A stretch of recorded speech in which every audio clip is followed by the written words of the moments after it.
Bem, em 2020, né, nós já estamos em 2021, o Estatuto da Criança e do Adolescente completou 30 anos, né? E isso já me dá uma margem bastante interessante para eu pensar sobre, de repente, uma temática que o Enem pode abordar, que é um tema relacionado a crianças, né? Então, é interessante que vocês que vão fazer a prova no domingo estejam atentos ali aos preâmbulos iniciais do Estatuto da Criança e do Adolescente, né? Para que vocês tenham aí, saibam o que diz ali, pelo menos os 7 primeiros artigos, né, os 10 primeiros artigos, para que vocês entendam sobre o que trata o Estatuto da Criança e do Adolescente, para que, se caso venha a ser um tema relacionado a esse público, né, vocês tenham aí pelo menos alguns argumentos a respeito.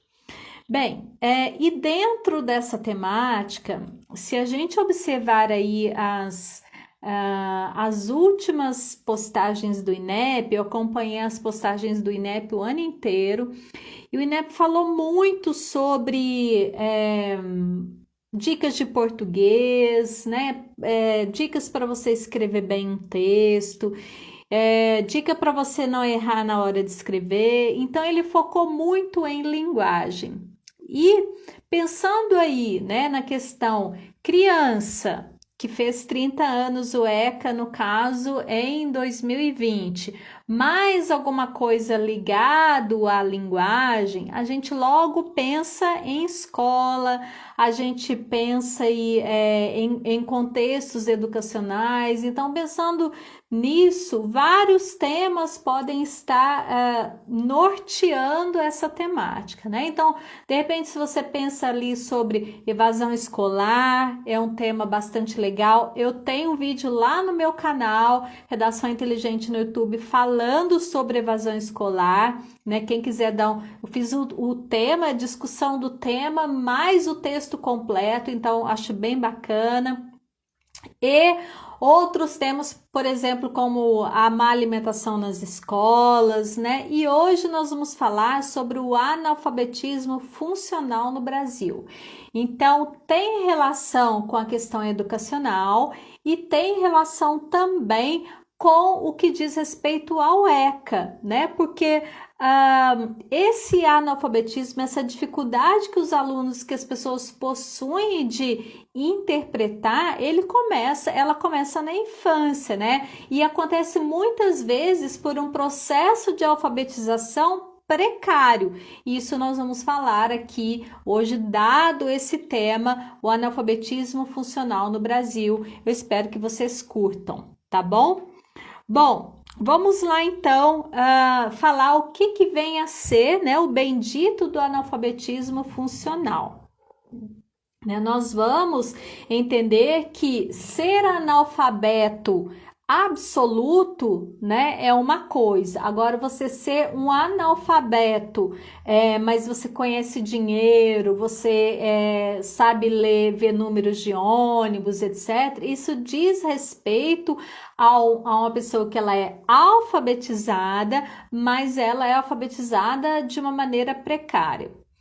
Por outro lado também, nós temos pessoas que são alfabetizadas, elas conseguem ler, conseguem escrever bem, mas não conseguem compreender o que diz determinado texto, uma fórmula matemática, dado um problema matemático, ela não consegue desenvolver, né? E isso então diz respeito a um processo de analfabetização, quer dizer, você entende, você é alfabetizado, mas você não compreende, tá? Então, isso diz respeito ao processo de analfabetismo funcional, quer dizer, as questões relacionadas à funcionalidade, no que diz respeito à interpretação matemática, no que diz respeito à leitura, produção de texto, você não compreende na sua totalidade. Então, você pode ser considerado um analfabeto funcional. Isso não acontece só com crianças, tá, gente? Isso acontece com muitos adultos também,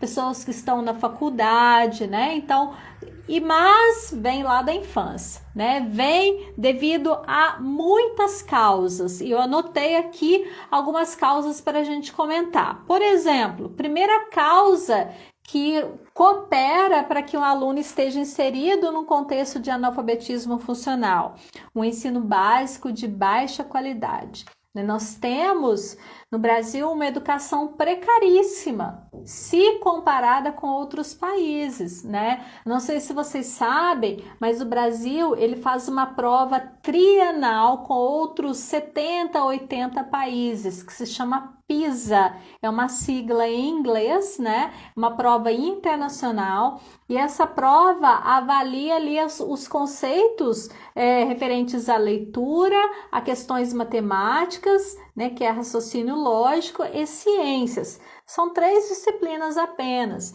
Em todas essas provas que o Brasil faz, né, não sei desde quando que o Brasil tem participado, o Brasil sempre está na lanterna, ali nos últimos 10 últimos lugares, né? Isso é muito triste.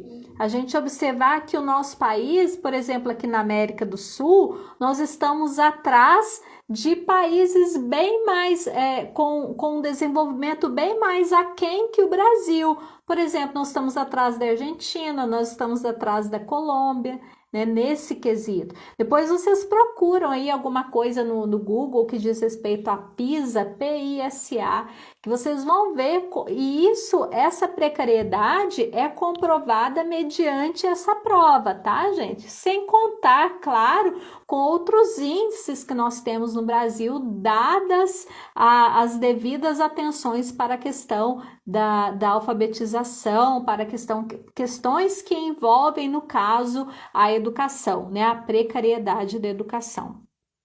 Uma outra coisa que coopera para o analfabetismo funcional é a ineficiência do sistema de alfabetização, né? Como a gente já disse, que é algo que começa lá na infância.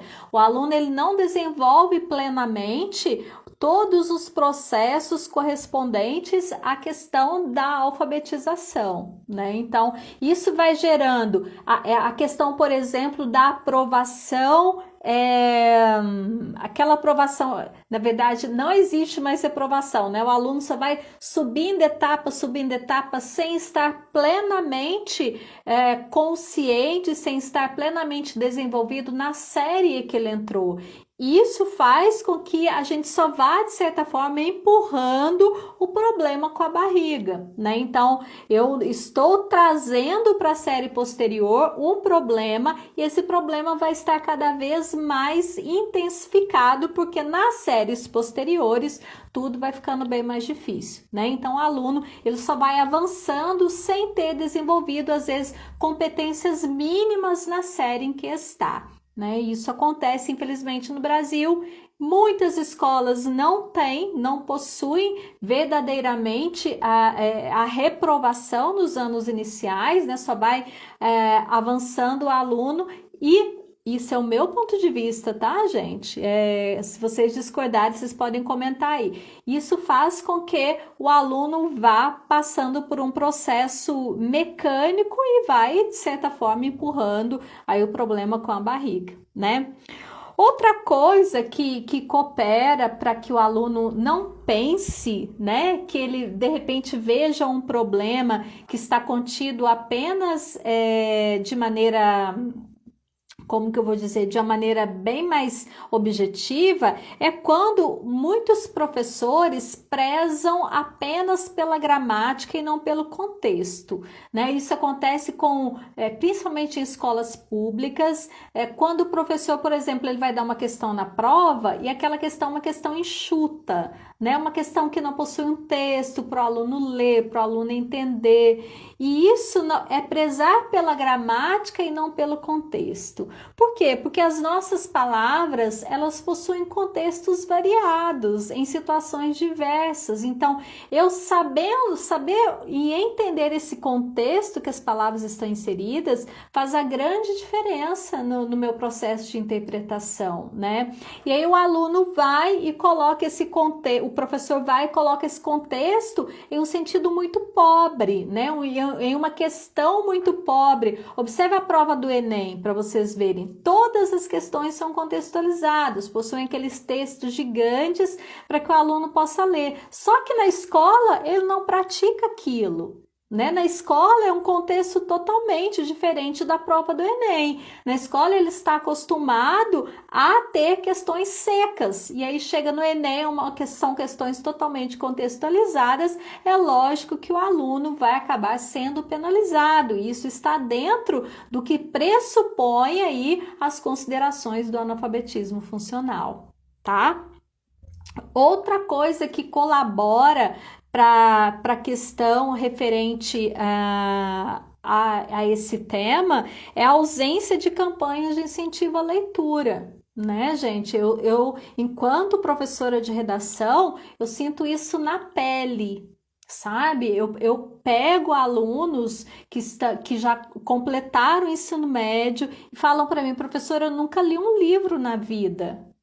Né? Isso dói lá na alma, né? Eu saber que esse aluno ele não foi incentivado a ler, né? Se ele foi incentivado, foi de uma maneira muito precária, e outras vezes ele até foi incentivado, mas ele não se interessou.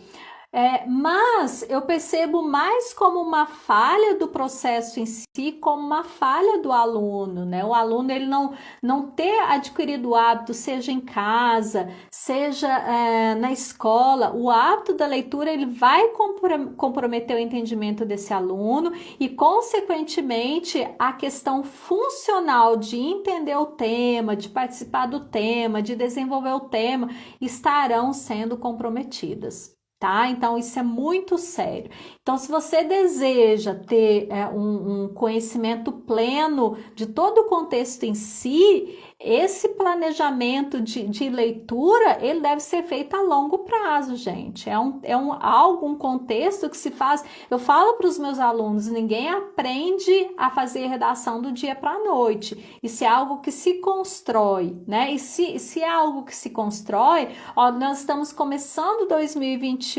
faça uma lista dos livros que você quer ler esse ano, comprometa-se a ler um livro por mês, né? Se você quiser dicas, entre em contato aí, eu farei o possível, né, para te dar uma lista de livros, inclusive a minha lista de livros que eu já fiz para esse ano, para que você possa ler, que eu tenho certeza que você vai se encantar. Então, a falta de incentivo à leitura, ela compromete o tema e faz com que as pessoas estejam cada vez mais inseridas dentro do contexto de analfabetismo funcional, tá? Uma outra coisa que compromete esse tema, né, é o descaso do governo com a educação. E aí nós vamos entrar num tema bastante polêmico, né, porque a gente, quando fala de política, infelizmente gera controvérsias, né, mas é importante que nós tenhamos a consciência aqui de um debate sério, né, de um debate que muitas vezes está sendo feito nas escolas, mas que os alunos, devido ao próprio processo de analfabetismo funcional, não compreendem, né? E eu vou dizer o porquê. Já vou falar, Pedro, aí um livro para ler esse mês, tá? No final, acompanhe, no finalzinho eu falo para você. Então, observa só, galera, o que acontece hoje na educação brasileira. Durante os últimos anos aí, nós tivemos aí uma inserção muito grande de investimento na área superior, tá? No entanto, a educação básica aqui embaixo foi uma educação que ficou totalmente sucateada, né? Mas aí a gente vai falar, mas o governo investiu na educação superior, o governo trouxe X, Y, Z, construiu não sei quantas faculdades e blá, blá, blá. Realmente isso foi feito, né? Mas com intenções eleitoreiras. A gente percebe que a educação superior é um público que gera votos, angaria votos. E a educação básica não angaria votos. Ora, se a educação básica não angaria votos, para que eu vou investir na educação básica? E o que está acontecendo hoje nas universidades? As pessoas, os alunos, eles vão crescendo, né?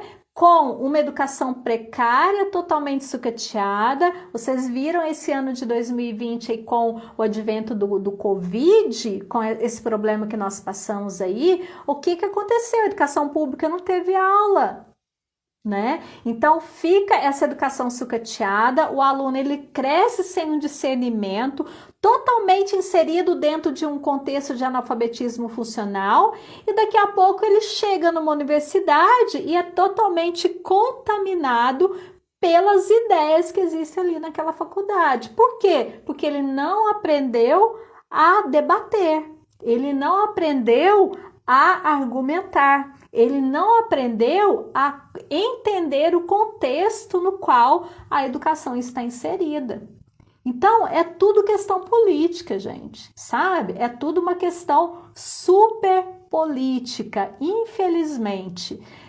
Ter uma pessoa, fazer com que uma criança cresça dentro de um contexto precário é uma intenção política. Foi uma intenção política, a gente espera que isso mude, né? Que isso tenha outros olhares a partir de agora, né? Que as pessoas realmente, que os nossos governantes vejam a educação como prioridade, né? Assim como foi feito em muitos outros países. Para vocês terem uma ideia, quando se fala, por exemplo, em violência, quando se falam em sistema prisional, por exemplo, que é a consequência de um determinado problema, não adianta eu dizer que eu preciso contratar segurança, não adianta eu combater a causa, a consequência, eu tenho que combater a causa. Por que essas pessoas se tornaram violentas? Por que essas pessoas estão numa cadeia?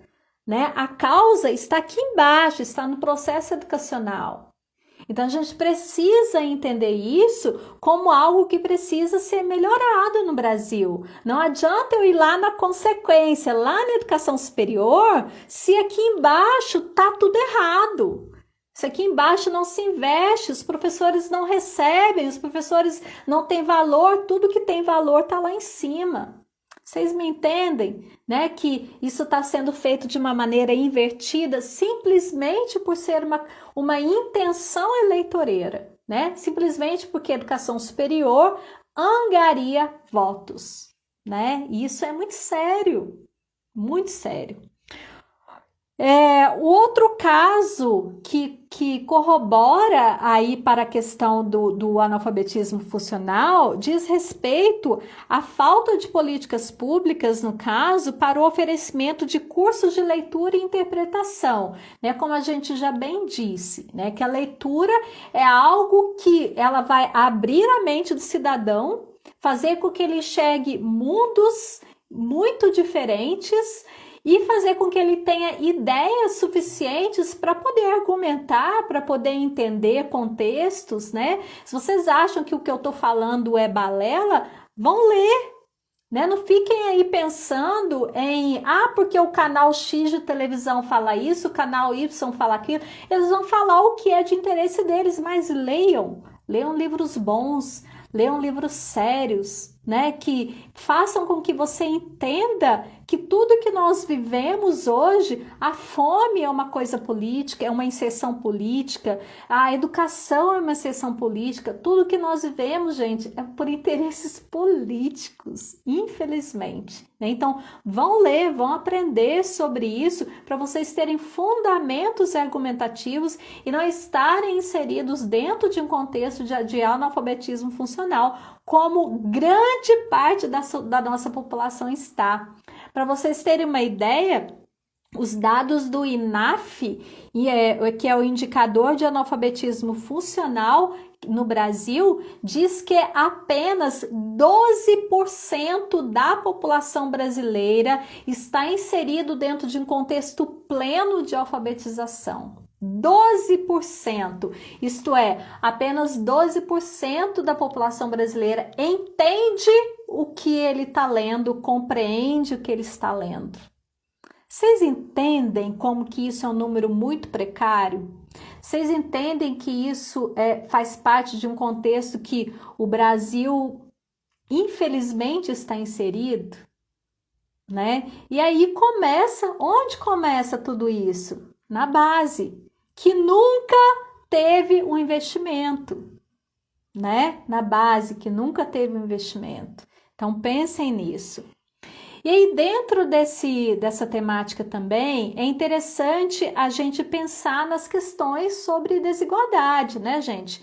Durante toda a história, desde que o mundo é mundo, as opções foram sempre diferentes para pobres e ricos, em tudo, né? Os pobres tinham que fazer muito mais para alcançar objetivos do que os ricos. Né? Se a gente pegar historiadores, nossa, eles podem falar muito mais coisas do que eu, que sou uma simples professora de português, né? Então a gente vai perceber, em contexto que eu aprendi na escola, inclusive, né? Que a burguesia, no caso a burguesia tinha acesso à escola, a burguesia tinha acesso a isso, a outra coisa, então sempre era a burguesia. Enquanto os pobres tiveram que fazer muito para poder não vou dizer igualar, porque isso nunca vai acontecer, né? Para poder ser melhor do que ontem. E isso acontece até hoje. Se a gente pegar o nosso contexto, o que a gente vai entender? Educação pública é um viés, educação privada é outro totalmente diferente, né? Então, quem é que tá nessa jogada? O Enem é domingo. O que vocês acham que vai acontecer? Esse ano a educação pública está aqui, a educação privada está aqui, como sempre esteve, mas esse ano criou-se um abismo entre o público e o privado, né? E se criou-se um abismo, se foi criado um abismo, a gente vai entender que a discrepância está muito maior. Para mim, enquanto professora, o Enem não deveria existir esse ano. Não por questões relacionadas à Covid, que eu acho que isso, de certa forma, acaba sendo controlado, né, dadas as questões de segurança, mas pelo abismo que foi criado entre educação pública e educação privada. Só a educação privada teve aulas, a educação pública não teve. A educação pública, eles trabalharam, pelo menos aqui no estado de Minas, com um PET, né, que foi uma cartilha. Eu andei vendo algumas aqui, muito precárias, nem todos os alunos fizeram. Tem aluno que está devendo PET até hoje, né? Passou o ano e o aluno não entregou o bendito do PET. Então, o aluno é aquele que não correu atrás, que não foi atrás de vídeos, que não foi atrás de professores. Ele vai se dar... Infelizmente, ele não vai ter sucesso, né? Vamos dizer assim, de uma forma mais elegante. E isso foi, né, um abismo que foi criado e cada vez mais vai sendo criado. Então, quem teve a oportunidade de estudar durante a pandemia? Só quem tinha dinheiro, né? Ah, mas o pobre não teve oportunidade? O pobre, se ele teve interesse... né? Se ele teve acesso a uma internet, por exemplo, para assistir vídeos no YouTube, eu, enquanto professora, eu sempre digo, o YouTube tem tudo que você precisa, né? Basta você correr atrás, basta você ter ali milhões de aulas, você pode assistir e aprender, mas será que o aluno tem acesso à internet para poder assistir esses vídeos, né? Então, tudo isso a gente tem que colocar numa balança. Então, essa desigualdade social, ela faz com que essas questões referentes à temática, que é o analfabetismo funcional, estejam muito maiores, dado um contexto de Brasil.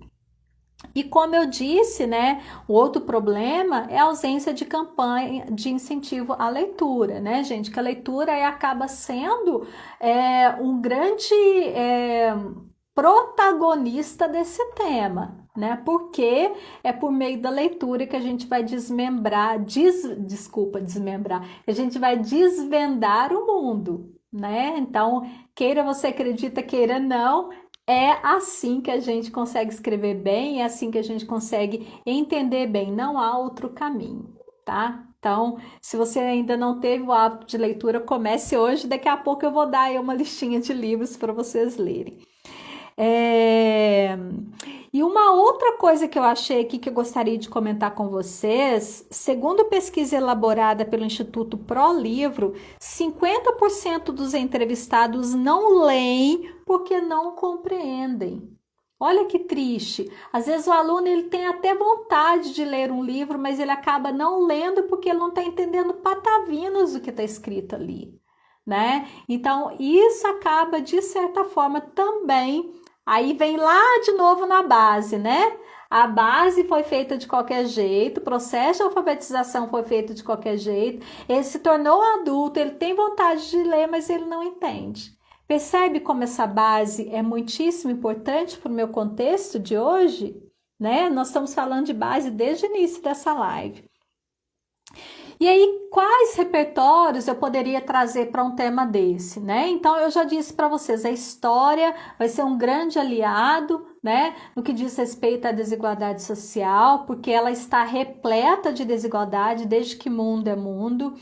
E dados, né? Eu trouxe aqui os dados do INAF, eu trouxe dados do PISA, que é essa prova internacional que o Brasil faz, dados do IBGE, vou trazer para vocês, né? O analfabetismo absoluto no Brasil, daquelas pessoas que não sabem ler e nem escrever, é de 6,8% ainda, um número bastante elevado, tá? De pessoas totalmente analfabetas. E o índice de pessoas com alfabetização plena, isto é, aquelas pessoas que sabem ler, entender, compreender, sem ficar nenhuma ponta de dúvida, é apenas 12% no Brasil. Isso de acordo com dados do IBGE também, tá? Poderia trazer aí alguns filmes, eu gosto muito de filmes, eu acho que filme enriquece muito meu texto, né? O Enem está repleto de filmes, de séries, vocês podem aí, se não viram, assistam durante essa semana aí alguns filmes que eu vou falar para vocês aqui, ó. Por exemplo, Mãos Talentosas, né? Um filme que fala muito sobre essa questão do analfabetismo funcional. O filme O Menino que Descobriu o Vento, o filme Escritores da Liberdade, o filme Como Estrelas na Terra, um outro filme que se chama O Aluno, Sociedade dos Poetas Mortos. Todos esses filmes dizem respeito à questão do analfabetismo funcional e vão cooperar infinitamente com o processo argumentativo de vocês, tá? Bom, eu fiz uma introdução, né? Eu fiz um projeto de texto, eu vou começar o meu tema, apresentar o meu tema por meio do filme Mãos Talentosas, né? A minha tese, eu coloquei que, assim como no longa, que no caso é o filme, né? O analfabetismo funcional ainda persiste no Brasil. Por quê? Por conta de duas coisas, da desigualdade social e da ausência de campanhas de incentivo a leituras, tá? Para justificar a desigualdade social, eu vou trazer como repertório a história e para justificar a ausência de campanhas de incentivo à leitura, eu vou utilizar o filme Escritores da Liberdade, tá? E a minha introdução, gostaria de ler para vocês entenderem como que eu faria no caso, né? Ficou da seguinte forma, né? Primeiro eu vou apresentar o meu tema, então ela ficou assim. O filme Mãos Talentosas retrata a verdadeira história do neurocirurgião Ben Carson. Na sua infância, Ben possuía uma enorme dificuldade para a interpretação de informações, o que fez com que muitas vezes fosse ridicularizado perante os colegas. Então, é uma história real de um menino negro, pobre, que tinha muita dificuldade de interpretar textos, né? E os alunos faziam muito bullying com ele, né? Então, vocês vão ver isso no filme. Agora vem a minha tese, né? Assim como no longa, as dificuldades quanto ao analfabetismo funcional ainda são presentes no Brasil, o que acaba comprometendo as análises de códigos e textos. Por quê? Tal óbice é notório devido à desigualdade social e à ausência de campanhas de incentivo à leitura, o que compromete ainda mais a temática. Então, essa foi a minha introdução, né? E depois eu faria um texto aí, o primeiro parágrafo de desenvolvimento falando sobre desigualdade, justificando por meio da história, e o segundo parágrafo falando sobre campanhas de incentivo à leitura, trazendo como aí sustentar essa ideia o filme Escritores da Liberdade, tá? Então, acho que ficou... acho que foi um tema que a gente discorreu aqui, eu discorri de uma forma assim bastante rápida, mas eu acho que trouxe bastantes ideias para vocês, né, fazerem nos textos de vocês. Leiam mais sobre o tema, assistam o filme. Quantas linhas? Deu 2, a minha letra é grande, tá? 2, 4, 6, 8, 9 linhas. Deu 9 linhas, tá?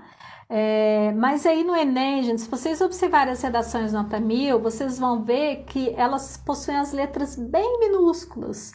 Por quê? Porque quanto mais informações você trouxer para o seu texto, mais bem-vindo ele será, né? Então, nada de fazer letra grande, faça uma letra pequenininha, faça o seu projeto de texto primeiro, não vai escrevendo texto assim, sem ter um projeto, porque você pode se perder, né? Então, fazer um projeto de texto é, assim, o que mais a gente precisa para ter um texto de qualidade, tá bom? Querem dicas de livros? Quem quer dica de livro aí?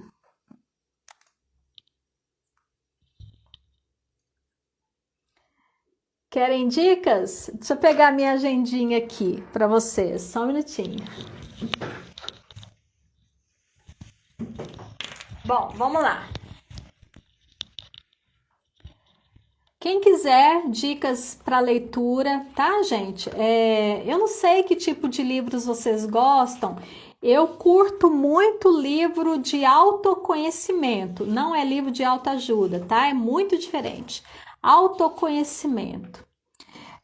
Eu estou lendo um que se chama O Poder do Hábito, né? Um livro, acho que de leitura obrigatória. Como que a gente faz com que determinada atitude se transforme num hábito e os hábitos movem o mundo, né? Quando você adquire um hábito, as coisas se tornam muito mais fáceis, né? Então, O Poder do Hábito.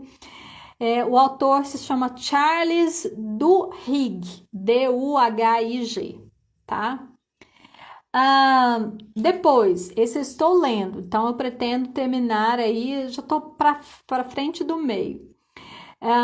Tem um outro que eu anotei aqui, Como Fazer Amigos e Influenciar Pessoas, tá? De Dale Carnegie. Como fazer amigos e influenciar pessoas. Um outro para vocês aí. Oi, Saulinho! Querido professor de geografia. Ô, Saulinho, que bom ter você aqui. Você quer participar dessa live comigo? Você me ajudar num tema aqui rapidinho?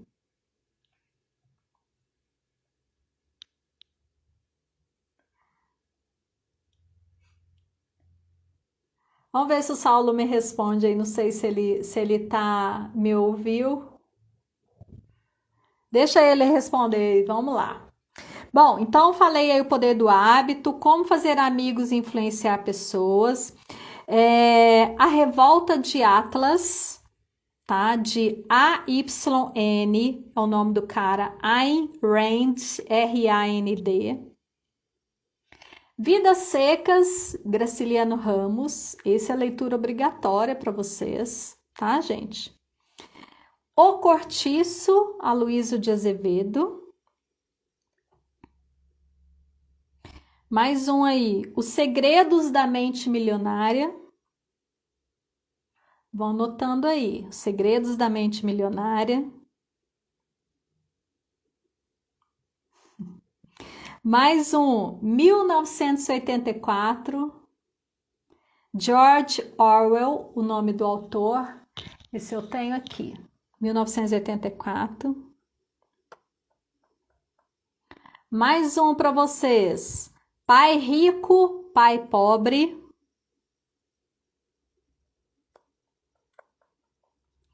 Pai rico, pai pobre.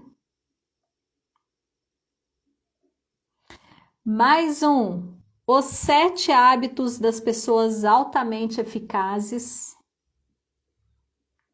Os 7 hábitos das pessoas altamente eficazes.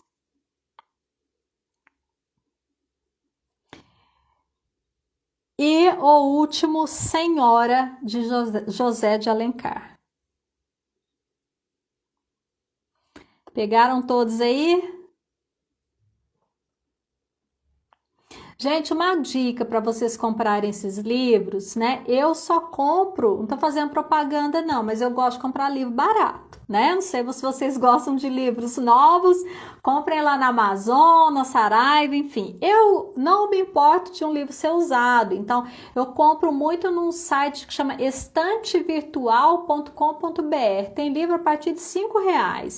Tá? Às vezes o frete fica mais caro do que o livro.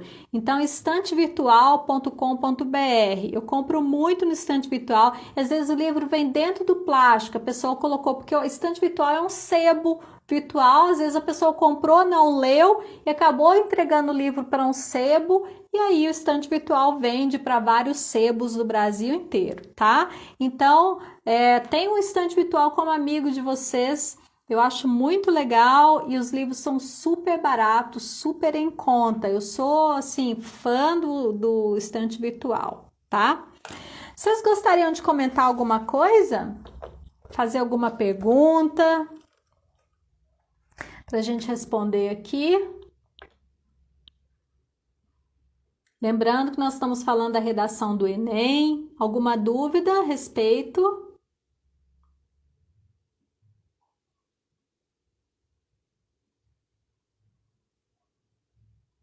Não? Todo mundo tá sabendo tudo, então? Beleza, pessoal. Eu desejo a todos que vão fazer uma prova no domingo, né? Uma excelente prova. Serenidade em primeiro lugar, calma. O que você tem que fazer primeiro? A redação ou a questão objetiva? Faça o que te causa dor, tá? Faça o que te preocupa primeiro, porque aí você vai se sentir mais aliviado e vai poder dar prosseguimento aí ao que você deseja, tá? Se fosse para ESA, teria alguma diferença? Pedro, se fosse para ESA, a diferença seria na proposta de intervenção, que no caso a ESA não pede proposta de intervenção, tá? A ESA pede que seja feita apenas uma conclusão e você, no caso, pode fazer a conclusão de várias maneiras. Quem está estudando para ESA... aqui no link que está na minha bio, nós estamos com um curso, super curso para ESA, com mais de 30 aulas, redações e 10 redações comentadas, mentoria, grupo. Então, Viana, vai lá no link que está na minha bio, tá? Já vai te direcionar lá para a página de venda.